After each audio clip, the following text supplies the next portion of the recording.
قضاء الہی یہ ہے کہ میں دنیا میں آ گیا اور اللہ کا یہ ارادہ، اللہ نے تکویناً مجھے ایسے خلق کیا ہے، وہاں خلق کیا ہے، فلاں زبان بولنے والا خلق کیا ہے، فلاں گھرانے کے اندر خلق کیا ہے، فلاں ماں باپ اور فلاں مثال کے طور پر علاقے میں اور فلاں ملک میں پیدا کیا ہے۔ یہ تکوین ہے، یہ قضاء الہی ہے، میرا اس میں کچھ بس نہیں چلا۔ میں اپنی پسند سے پسند کے ماں باپ کے گھر نہیں آ سکتا تھا، میں اپنی پسند سے پسند کی زبان بولنے والوں میں پیدا نہیں ہو سکتا تھا۔ یہ قضاء پروردگار ہے، لیکن قدر پروردگار یہ ہے کہ مجھے جہاں خلق کیا ہے اللہ نے، وہاں میں اللہ کی مرضی کے مطابق جی کر دکھاؤں۔ میرے اپنے اختیار میں مجھے آنکھیں دو دی ہیں، مگر یہ بھی بتایا ہے کہ کیا دیکھنا حرام ہے اور کیا دیکھنا حلال ہے۔ مجھے دو پیر دیے ہیں، یہ تو تقدیر، یہ تو قضاء الہی ہے، مگر یہ پیر کہاں جائیں اور کہاں نہ جائیں یہ تقدیر الہی ہے۔ پروردگار عالم کا احسان عظیم ہے کہ اس نے ہمیں قضاء سے قدر، تکوین سے تشریع کا سفر کروایا ہے۔ یہ جو 9 سال کی لڑکی اور 15 سال کا لڑکا کیوں، کیسے، ایسے کیوں، ویسے کیوں نہیں، ہم یہ کیوں کرتے ہیں، وہ کیوں کرتے ہیں، یہ جو سوچ رہا ہے، تحقیق کر رہا ہے، غور کر رہا ہے، تدبر کر رہا ہے، یہ تکوین سے تشریع کا سفر ہے۔ یہ سمجھنا چاہتا ہے کہ اللہ نے نظام میرے لیے کیوں بنایا ہے۔ اب اگر وہ سمجھ نہیں پا رہا تو اس میں قصور نظام کا نہیں ہے، قصور میرا اور آپ کا ہے کہ میں اسے سمجھا نہیں پایا۔ لہذا انسان کو اپنی غلطی مان لینی چاہیے۔ یہ پرانا عیب ہے انسان کا کہ اپنی کوتاہی کسی اور پہ ڈالتا ہے، کہے کہ میں نے نہیں بات پہنچائی، کہہ دے کہ مجھ سے نہیں بات سمجھائی گئی۔ آج جو پاکستان میں نہیں پوری دنیا میں تشیع سے متعلق غلط فہمیاں ہیں، وہ 2 طرح کے لوگوں کو ہیں۔ کچھ غلط فہمیوں کا شکار نہیں ہے، بھائی جملہ محسوس کریں گے، کچھ غلط فہمی کا شکار نہیں ہے، غلط عملی کا شکار ہے۔ سب جانتے ہیں، صلوات پڑھے ذرا محمد و آل محمد۔ بھائی اندر اور باہر والے مل کر صلوات پڑھیں۔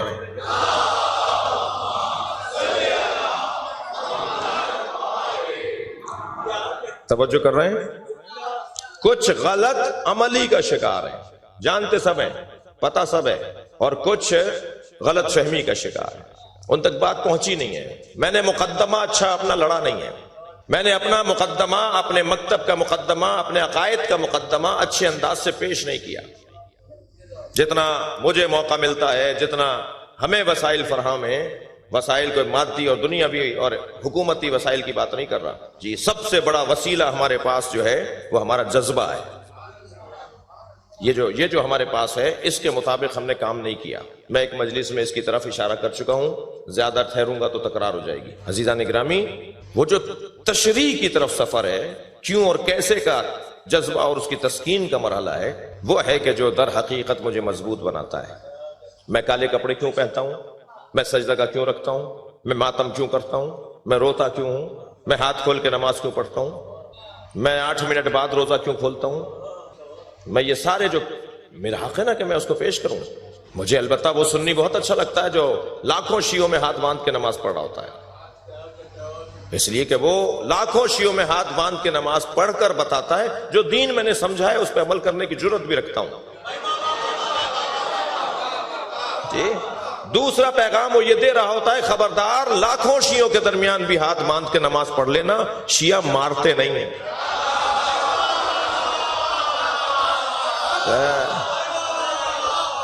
شیعہ برداشت رکھنے والے لوگ ہیں، شیعہ تحمل مزاج قوم ہے، شیعہ الحمدللہ اہل بیت کی تعلیمات کی خوشبو لینے والے لوگ ہیں۔ ہم نے تو 1 2 نہیں، 11 اماموں کی سیرت دیکھی ہے کہ جن کی سیرت ہمیں بہت کچھ عطا کرتی ہے، ہمارے مزاجوں کو اس سیرت نے بنایا ہے۔ توجہ ہے؟ وہ جو تکوین سے تشریع کا سفر ہے، اس تشریع کے سفر کو انسان اس وقت درک کر پائے گا جب خود کو درک کر پائے گا، جب خود کو درک کر لے۔ اللہ نے ساری مخلوق کو بنا کر دوسری مخلوق کے حوالے کیا ہے، پتھروں کو بنا کے پودوں کے حوالے، پودوں کو بنا کے حیوانوں کے حوالے، حیوانوں کو بنا کے انسانوں کے حوالے، مگر انسان کو کسی کے حوالے نہیں کیا۔ انسان کو خود انسان کے حوالے کیا ہے۔ اب یہ جو انسان کو انسان کے حوالے کیا ہے پروردگار عالم نے، یہ انسان خود کو درک کیسے کرے؟ بھائی میں محنت کا اور اپنے نتیجے کا مرحلہ دے رہا ہوں آپ کو۔ یہ انسان خود کو درک کیسے کرے؟ میں تو اپنے آپ کو جانتا نہیں ہوں، سب سے زیادہ مجہول مخلوق ہی انسان ہے، سب سے زیادہ ناشناختہ وجود ہی انسان ہے۔ یہ آسمانوں کو سمجھ لیتا ہے، اپنے آپ کو نہیں سمجھتا۔ یہ زمین کو پہچان لیتا ہے، اپنے آپ کو نہیں پہچانتا۔ یہ جانوروں پر پی ایچ ڈی ہو جاتا ہے مگر اپنے اوپر میٹرک بھی پاس نہیں ہو پاتا۔ یہ پودوں اور پتھروں کو پہچان لیتا ہے مگر اپنے آپ کو نہیں پہچانتا۔ یہ اپنے آپ کو نہیں پہچانتا تو یہ اس کے حوالے یہ کیسے ہو سکتا ہے؟ اللہ نے انسان کو انسان کے حوالے کیا ہے۔ علیکم انفسکم یا ایھا الذین آمنوا علیکم انفسکم، اے صاحبان ایمان تمہیں تم پر فرض کیا ہے، خود پر غور کرو بس۔ تو یہ تو اپنے آپ کو جانتا نہیں ہے تو کیسے غور کرے گا، کیسے پہچانے گا؟ اللہ نے لاکھوں مچھر بغیر مقصد کے نہیں بنائے، اللہ نے اربوں مکھیاں بغیر مقصد کے نہیں بنائی، اللہ نے یہ کانٹے جو درختوں کے اندر لگے ہوئے ہوتے ہیں اور پودوں میں لگے ہوئے ہوتے ہیں یہ بغیر مقصد کے نہیں بنائے، یہ بچھو بغیر مقصد کے نہیں بنائے، یہ سانپ بغیر مقصد کے نہیں بنائے۔ میں نام ہی ان کا لے رہا ہوں ان چیزوں کا کہ جن کو انسان شر سمجھتا ہے۔ اللہ نے ان میں سے کسی کو بھی بغیر مقصد کے نہیں بنایا۔ بس مقصدیت کی شناخت کو قیمت شناسی کہا جاتا ہے۔ آپ کی توجہات کا شکر گزار ہوں۔ جب میں اپنے مقصد کو پہچان لوں گا تو میں اپنی قیمت کو پہچان لوں گا، اور جب میں اپنی قیمت پہچان لوں گا تو اپنے آپ کو پہچان لوں گا۔ بچے کے ہاتھ میں سونے کی ڈلی، اماں کی اٹھا کر لے آئے ٹکیا، گھر میں سے سکہ اٹھا کے لے آیا بچہ، اماں کا سونے کا سکہ، باہر کسی نے دیکھ لیا کہ اس کے ہاتھ میں سونے کا سکہ ہے تو ٹافی دے کر کہا بیٹا ہمیں دے دو، تو یہ دے دے گا یا نہیں؟ یہ ٹافی لے کر سکہ دے دے گا، اس لیے کہ اس کے نزدیک ٹافی کی قیمت ہے، اس کے نزدیک سونے کے سکے کی تو قیمت ہی نہیں ہے۔ وہ کیا کرے گا اس کو؟ وہ بچہ کیا کرے گا؟ سونے کے سکے کو چبائے گا، اسے کوئی مزہ نہیں آ رہا، لہذا اس کے نزدیک جس چیز کی قیمت تھی اس کا اس نے سودا کر لیا۔ بڑی عنایت، بہت شکر گزار ہوں۔ میں جب تک اپنی قیمت نہیں پہچانوں گا، میں جب تک اپنی قیمت نہیں جانوں گا اپنا سودا اچھا نہیں کر پاؤں گا۔ اب جب مچھروں کی قیمت ہے، مکھیوں کی قیمت ہے تو میری بھی تو قیمت ہے۔ متوکل کی ناک پر بار بار مکھی آ کے بیٹھ رہی تھی اور یہ بار بار جل رہا تھا۔ وہ بعض مکھیاں ہوتی ہیں نا، کیا بولتے ہیں آپ، جو چھوڑتی نہیں، جان نہیں چھوڑتی، آپ جھلیں پھر آ جائے گی، اس ٹائپ کی مکھی بار بار ناک پر آ کے بیٹھ رہی تھی۔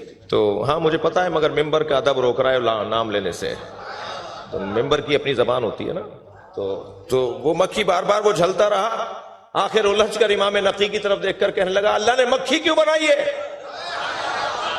اچھا ان سے پوچھنا بتا رہا ہے کہ یہ بتائیں گے کہ کیوں بنائی ہے؟ جی یہ اتنا تو پتا ہے اسے۔ کہنے لگا اللہ نے مکھی کیوں بنائی ہے؟ تو امام نے بے ساختہ فرمایا متکبروں کے غرور کو مٹانے کے لیے۔ صلوات پڑھیں گے محمد و آل محمد۔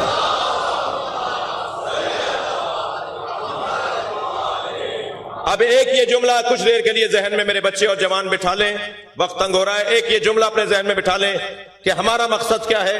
جو ہمارا مقصد ہے وہی ہماری قیمت ہے۔ جب قیمت مجھے معلوم ہو جائے گی تب میں اپنے آپ کو پہچان سکوں گا۔ اب یہ قیمت جاننے کا ذریعہ کیا ہے؟ کیسے میں قیمت جانوں؟ میں نے وہ واقعہ ناتمام چھوڑ دیا تھا اس وقت کے لیے۔ حشام کہنے لگا کہ میں گورنر ہوں، تو حضرت جابر بن عبداللہ انصاری نے فرمایا میں اس وقت اللہ کی عبادت کر رہا ہوں، پھر بات کریں گے۔ کہنے لگا میں اللہ کی بارگاہ میں آپ سے کہتا ہوں کہ کوئی حکم کریں، مجھے کوئی کچھ کہیں، مجھے کام بتائیں۔ گورنر کہہ رہا ہے مجھے کوئی حکم کریں، کوئی کام بتائیں۔ نبی کا پیارا صحابی ہے، نبی کا بہت عزیز صحابی ہے، بڑا مقام ہے حضرت جابر بن عبداللہ انصاری کا۔ کہا میں اللہ کی بارگاہ میں آپ سے کہہ رہا ہوں مجھے کوئی حکم کریں۔ تو کہنے لگے کہ دنیا میں نے چھوڑ دی ہے، تو دنیا تو مجھے چاہیے نہیں، آخرت میں کچھ دے سکتے ہو؟ اللہ اکبر، بڑا حسین واقعہ ہے۔ کہنے لگے آخرت میں کچھ دے سکتے ہو؟ جابر ابن عبداللہ انصاری فیصلہ کر رہے ہیں، جو آخرت میں کچھ دے سکے دنیا میں اس سے مانگا جا سکتا ہے۔ صلوات پڑھیں عظمت اہل بیت پر۔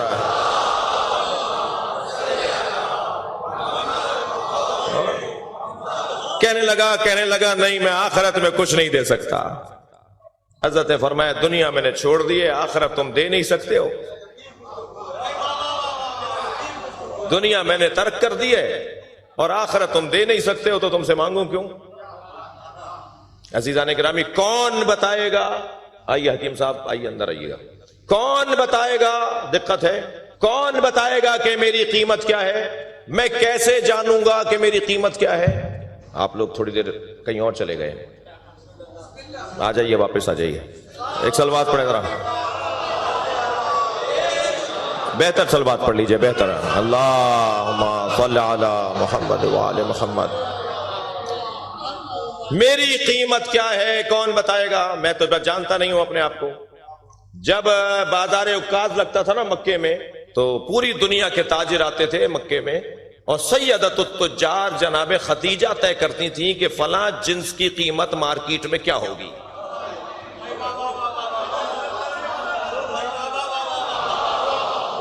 جی،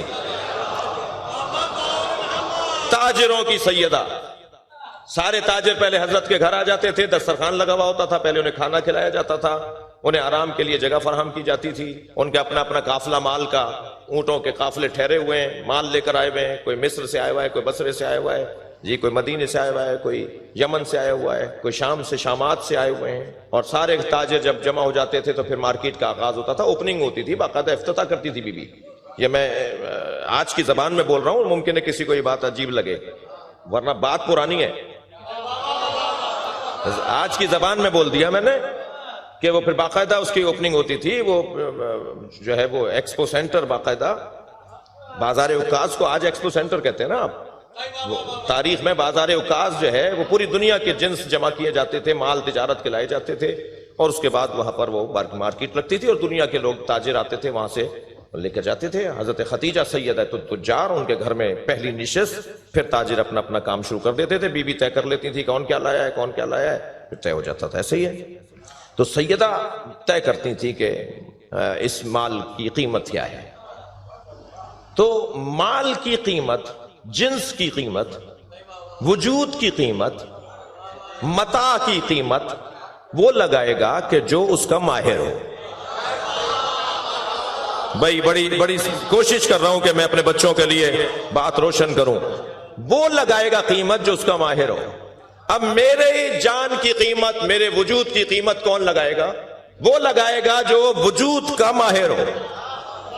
اور تاریخ ابدیت میں جس نے اچھی تجارت کر کے دکھائی، تاریخ بندگی میں جس نے اچھی قیمت لگا کر دکھائی، اسے علی کہتے ہیں۔ بستر مصطفیٰ پہ سو کر میرے مولا علی نے اپنے وجود کی قیمت لگائی ہے، اور سب سے اچھا دام علی کا لگا ہے۔ اس سے اونچا دام کسی کا لگا ہی نہیں ہے تاریخ ابدیت میں۔ علی نے سب سے اچھا دام اپنا لگایا، اپنے آپ کو بیچ دیا، اللہ کی مرضیاں خرید لی۔ صلوات پڑھے محمد و آل محمد۔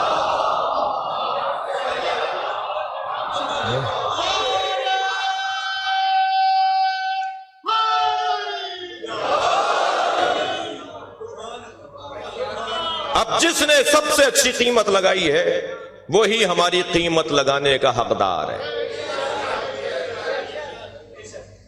چلیں مولا کی خدمت میں، مولا ہماری قیمت لگا دیجئے، تو ہم ایسے ہی بیچ دیں گے اپنے آپ۔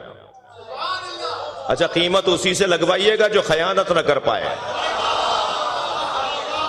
جی معلوم ہے کہیں اور بیچ دیا ہمیں۔ مولا آپ نے سب سے اچھی قیمت اپنی لگائی ہے تاریخ بندگی میں، تجارت کی دنیا میں۔ وَمِنَ النَّاسِ مَن يَشْرِي نَفْسَهُ ابْتِغَاءَ مَرْضَاتِ اللَّهِ، لوگوں میں سے کچھ ہیں جو اپنے آپ کو بیچتے ہیں اور بدلے میں اللہ کی مرضیاں لیتے ہیں۔ تو جس نے اپنے آپ کو بیچا اور بدلے میں اللہ کی مرضیاں لے لیں، وہ مولا وہ ہمیں بتائیں گے کہ ہماری قیمت کیا ہے۔ ہم نے نہج البلاغہ پڑھنا شروع کی، کلمات قصار میں ایک کلمہ مولا نے عطا کر دیا، فَلَا تَبِيعُوهَا إِلَّا الْجَنَّةِ، اپنے آپ کو جنت سے کم نہ بیچنا۔ خبردار، اپنے نفسوں کو، اپنے وجودوں کو جنت سے کم نہ بیچنا۔ شکر گزار ہوں آپ کی توجہات کا۔ جنت کم سے کم قیمت علی نے لگائی ہے یا زیادہ سے زیادہ؟